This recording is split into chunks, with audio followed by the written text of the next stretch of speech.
Assalamualaikum warahmatullahi wabarakatuh. Ayyuhal ikhwan rahimakumullah. Semoga senantiasa dalam lindungan Allah Subhanahu wa taala. Perlu kita ketahui hukum ketika kita membaca Al-Qur'an, apakah boleh kita mencampur antara satu model qiraah dengan model qiraah lainnya yang masih berkisar dalam wilayah qiraah 7. Dengan demikian, perlulah kita mencari pengetahuan di dalam kitab-kitab fikih terkait dengan hal tersebut. Bismillahirrahmanirrahim. Apabila seseorang membaca Al-Quran dengan mencampur aduk qiraah 7 atau disebut dengan talfiq qiraah sab'ah, apakah hal ini diperbolehkan atau tidak? Mari kita lihat penjelasannya. Secara bahasa, talfiq memiliki arti menggabungkan, menyambung, atau menyetik jahitan. Seperti menjahit kain yang terpisah agar tersambung. Talfiq menurut ulama qiraah adalah mencampur adukkan beberapa qiraat, imam atau riwayat qiraah. Misalnya, seseorang membaca Al-Quran dengan qiraah Imam Asim, riwayat Hafaz. Kemudian ketika sampai pada kata yang memiliki perbedaan qiraah, ia membaca dengan riwayat yang lain dan kemudian melanjutkan lagi dengan menggunakan riwayat Imam Hafaz. Apakah talfiq dalam qiraah Al-Quran diperbolehkan atau tidak? Maka dalam hal ini para ulama berbeda pendapat. Sebahagian ulama melarang talfiq qiraah secara mutlak. Sebahagian ulama lainnya memperbolehkan secara mutlak. Dan juga sebahagian ulama yang lain memperinci dan menengahi kedua pendapat yang telah dikemukakan tadi. Pendapat pertama yang menyatakan bahwa talfiq qiraah Al-Quran secara mutlak tidak diperbolehkan. Pendapat ini dipaparkan oleh Imam As-Sakhawi dan Imam An-Nuwairi. Imam As-Sakhawi sebagaimana dikutip oleh Imam Al-Jazari, beliau mengatakan mencampur adukkan qiraah sebahagian dengan sebahagian yang lain adalah sebuah kesalahan. Disebutkan dalam kitab An-Nashru fi Qiraatil Ashar, juzuk 1 halaman 18 karangan Imam Al-Jazari. Nah, senada dengan pendapat di atas, Imam An-Nuwairi berkata, mencampur adukkan qiraah Al-Quran dan menyusunnya bersamaan adalah sebuah kesalahan. Hukumnya, kalau bukan haram, makruh. Pendapat ini diperkuat dengan pernyataan Imam Al-Qastalani. Beliau mengatakan, seorang qari seharusnya menjaga qiraah dan menghindari pencampur adukan periwayatan serta membedakan antara satu qiraah dengan qiraah yang lain. Apabila yang demikian tidak dilakukan, maka ia akan terjerumus pada qiraah yang tidak diperbolehkan dan membaca sesuatu yang tidak sesuai dengan apa yang diturunkan kepada baginda Nabi besar Muhammad sallallahu alaihi wasallam. Pendapat kedua, boleh mencampur adukkan qiraah Al-Quran secara mutlak selama qiraah tersebut termasuk dalam qiraah mutawatirah atau qiraah mu'tabarah.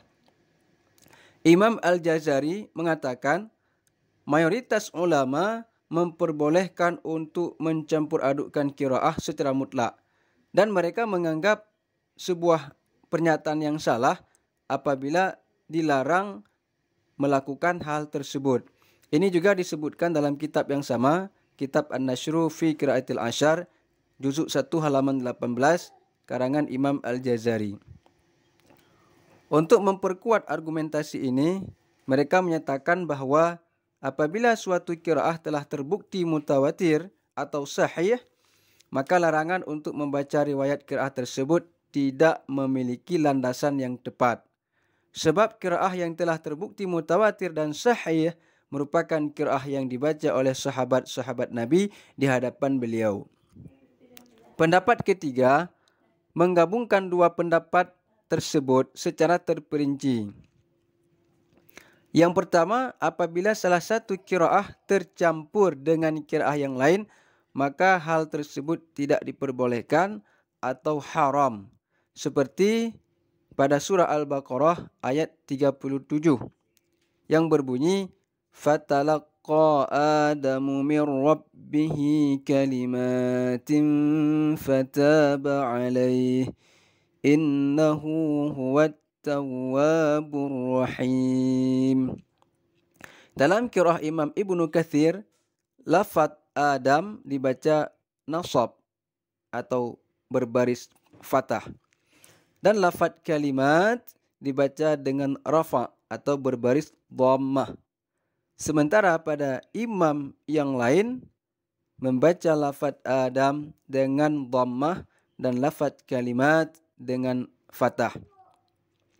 Apabila seseorang membaca lafaz Adam dengan dhammah, qiraah selain Imam Ibnu Katsir, kemudian pada lafaz kalimat dibaca dengan dhammah dengan menggunakan qiraah Ibnu Katsir, maka hal tersebut tentu tidak diperbolehkan sebab kalimat yang tersusun menjadi tidak sesuai dengan kaedah bahasa Arab.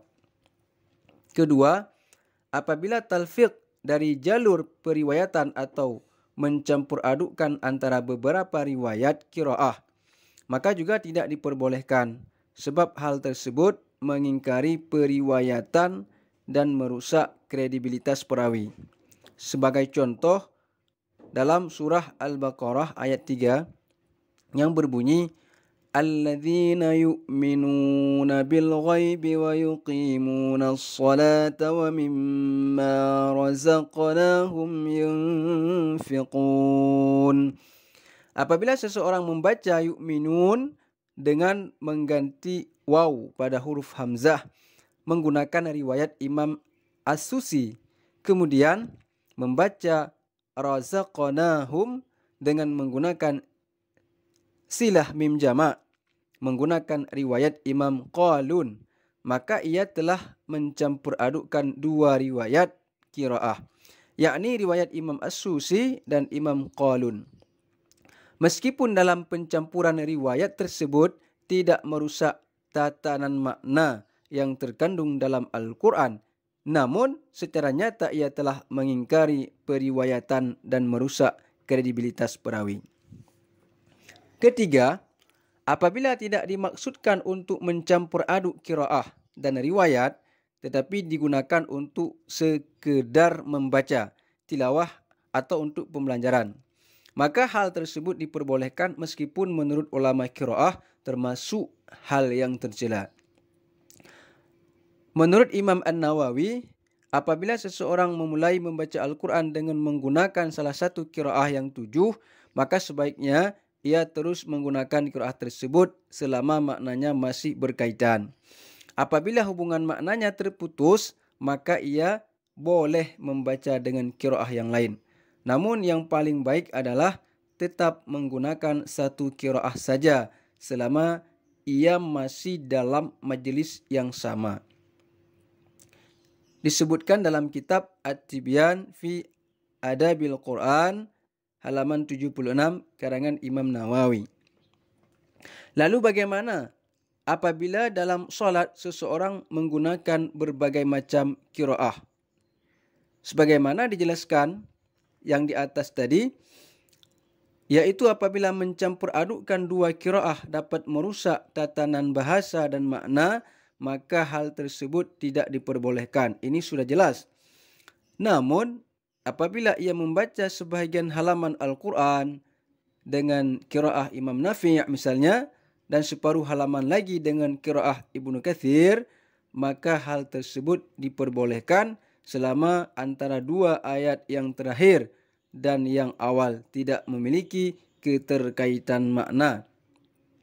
Namun, baiknya adalah seseorang membaca Al-Quran dengan satu qiraah sampai selesai. Demikian penjelasan tentang hukum mencampur adukkan qiraah sab'ah dalam membaca Al-Quran. Semoga bermanfaat untuk kita semua. Wallahu a'lam bis-shawab wa ilaihil marji' wal ma'ab. Wassalamualaikum warahmatullahi wabarakatuh.